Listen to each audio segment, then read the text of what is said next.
Our son was 3 months old. We knew that there was something wrong, and one of the things we did was to take him around to several of the leading pediatricians. His advice to us was to get in the car, take David and drive down to Muscatatuck and leave him there and go back and have more children. People that had developmentally disabled children had no place to send them to school. You had two options. You could send them to a state institution, or you could keep them at home. We were told when he was 9 months old that he was an idiot, to put him away and forget him. 50 years ago, there were almost no services available in Marion County for families of children with mental retardation and other developmental disabilities. Public schools would not accept children with an IQ less than 70, so the majority stayed home, isolated and forgotten. That changed when a small group of local parents demanded something more. Led by Frank Shearer, an Indianapolis businessman, and Rabbi Maurice Goldblatt, both parents of children with mental retardation, an ad was placed in the Indianapolis Times inviting parents of children with disabilities to a meeting on February 10, 1953, in the East Room of the War Memorial Building. That night, hundreds of parents created an overflow crowd. Out of this group, only 2 or 3 had known one another previously. Everybody was ready and willing and eager to jump in and pitch in and do all they could. This was the first sign that something was going to be done. That was one of the interesting things about that first meeting, was that there were so many people there and that they were so willing to talk about what they had faced and how difficult it was. It was like seeing a light at the end of the tunnel, because it gave us and all the other families there hope that something was going to finally be done in the way of educating these children.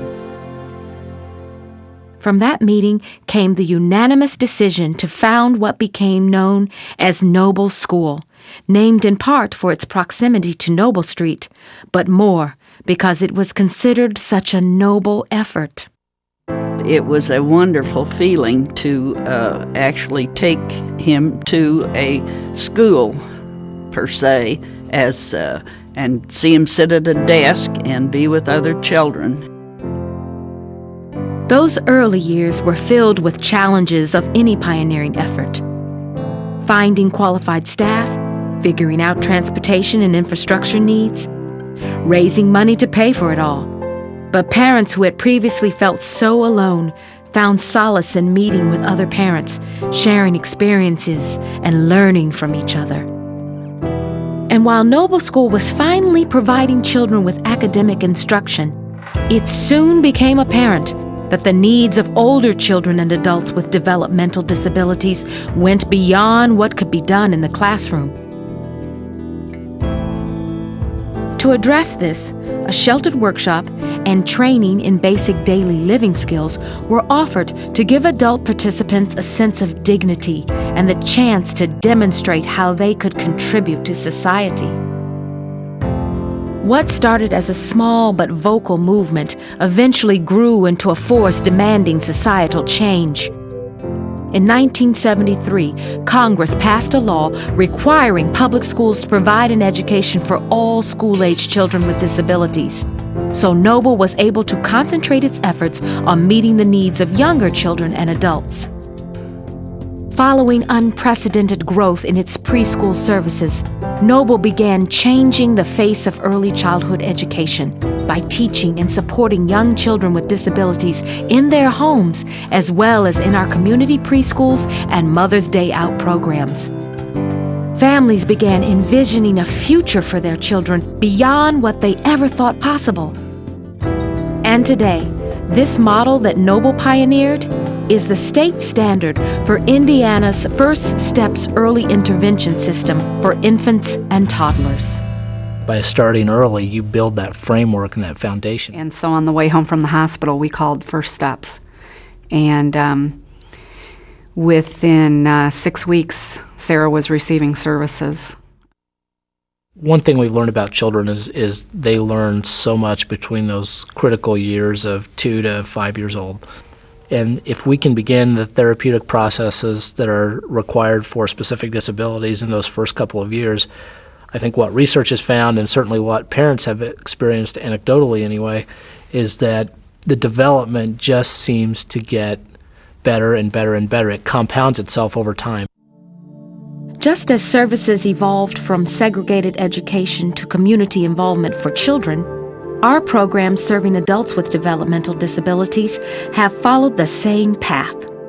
The early sheltered workshops, where adults performed simple tasks like shredding papers, stuffing and sealing envelopes, and sanding furniture, grew into what is today known as Noble Industries.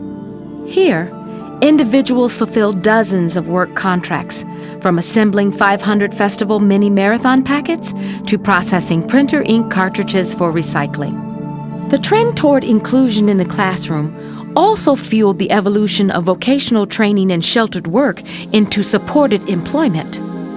With a growing number of adults in Noble's sheltered services telling us that they wanted to join the workforce where the employees have a shared interest in the type of work being done, Noble again led the state by launching the first supported employment service.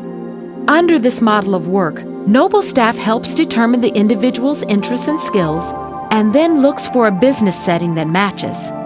Once the employer hires the worker with developmental disabilities, the Noble consultant provides initial support to ensure success on the job and then periodic assistance as job requirements change or other needs arise.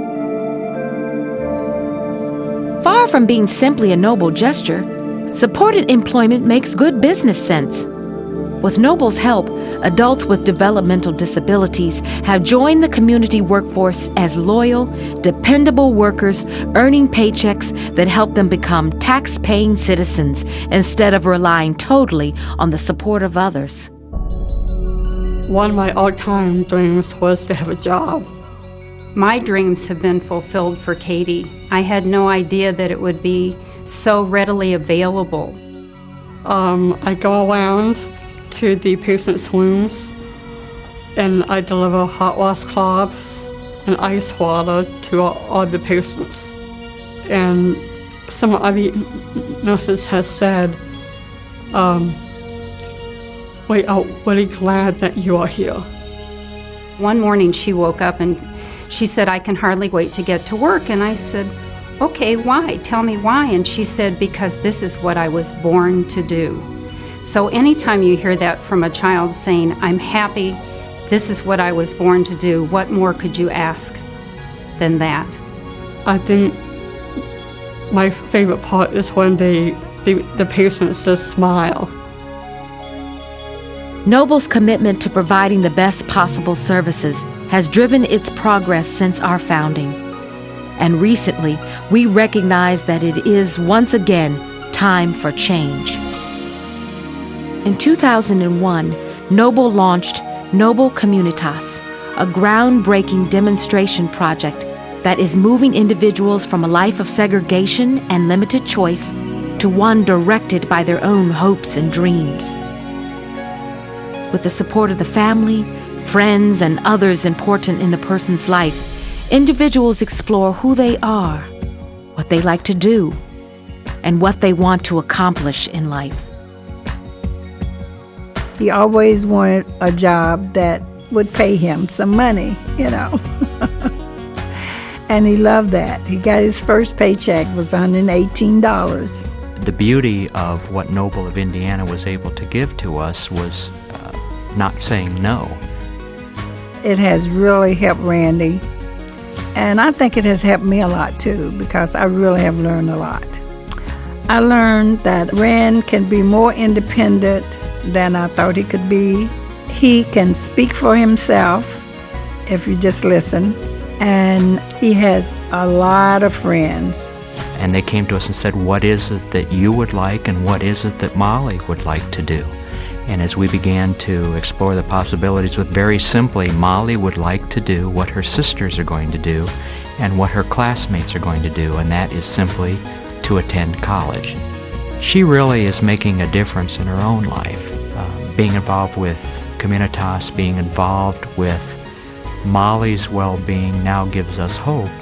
So our look for the future has been immeasurably increased and blessed. We now see an opportunity that she will function and be just as strong in her life as we've been in ours. Innovation will likewise characterize Noble's newest project, the Center for Family Leadership. By connecting families with each other, they will strengthen their support network and learn how to best advocate for their children's needs. And so what began as a group of families determined to give their children a life outside the walls of an institution has rippled into an impact that today reverberates throughout the community. As children and adults with developmental disabilities have entered the classroom and workforce, joined local clubs, or volunteered at neighborhood churches, society's focus has shifted from deficits to shared strengths. Since 1953, Noble has helped our community appreciate the contributions of individuals with developmental disabilities and help those individuals and their families create lives filled with possibilities. Because of the determination and vision of our founding families and those who have joined the Noble family since, individuals with developmental disabilities are transforming our society. I think that this is one of the most significant chapters in our life to have been a part of the beginnings of something that has grown to where it is today. It's a good feeling. This is only the beginning. It is with a deep appreciation for the work and vision of those who came before us that Noble takes this next step into our future, a future in which possibilities stretch beyond our imagination, yet lie within the grasp of our dreams. Together, we are poised to create another 50 years of possibilities for every member of our community. I have dreams that she will go to school, that she will go to college, that she will fall in love, that she'll get married. I have the same dreams for her that I have for my other children. I thank God for people like the Scherers and the Davises and people who said, we won't accept this, that this is not the way it has to be, and we can do better. It's now our responsibility to take what they've done and take that to the next level, because 50 years from now, what we want people to be sitting in the same chair saying, my child is phenomenal. The things that they're doing are phenomenal, and it's because parents continue to say, I won't take that for an answer. I want better for my child.